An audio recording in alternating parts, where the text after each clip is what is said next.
beliau ini yang punya negeri yang menjelaskan lebih banyak. Kita ini kan negara kita kalau melakukan pembangunan itu kan mesti ada anggarannya. Dan kalau kita di provinsi ini ada APBA-nya namanya.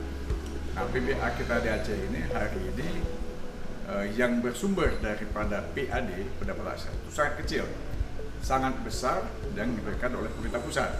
Namun hari ini kan dengan berjalannya syariat di Aceh, mestinya sudah ekonomi syariat yang hebat, yang lancar, tapi belum. Nah, hari ini saya bangga sekali ketemu beliau. Beliau sudah punya satu konsep untuk implementasi perdagangan syariah, walaupun masih katakanlah konsepsi ya, masih mencoba. Tapi saya melihat itu dari beliau sangat sudah menemukan satu jalan. Ya.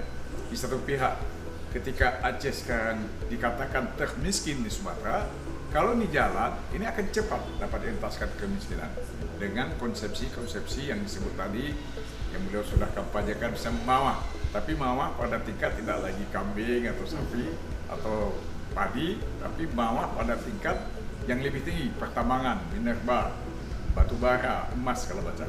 Barangkali kita minta aja penjelasan beliau. Ya, silakan Pak. Jadi memang Aceh ini ada hikmah yang luar biasa dari kondisi yang ada. Kita sudah alami konflik panjang, ada tsunami pula.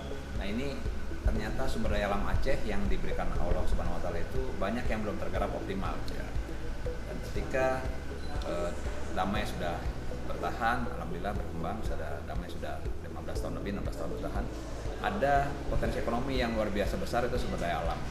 Nah Aceh mempunyai budaya mawah sebenarnya, mekanisme mawah dalam membangun ekonominya yang sudah saya baca di literatur dari abad 16. Itu mawah di pertanian, di ternak, di lembu, di kambing.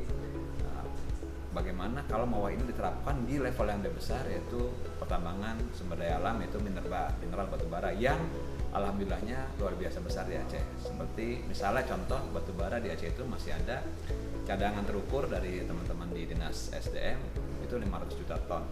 Belum ada berapa kabupaten, setidaknya ada 6 kabupaten ada cadangan emasnya, nanti ada yang besi, ada apa. Nah itu kalau itu digarap dengan bersama-sama gitu ya, dengan para investor, dengan pengusahanya, masyarakat, dan pemerintah daerahnya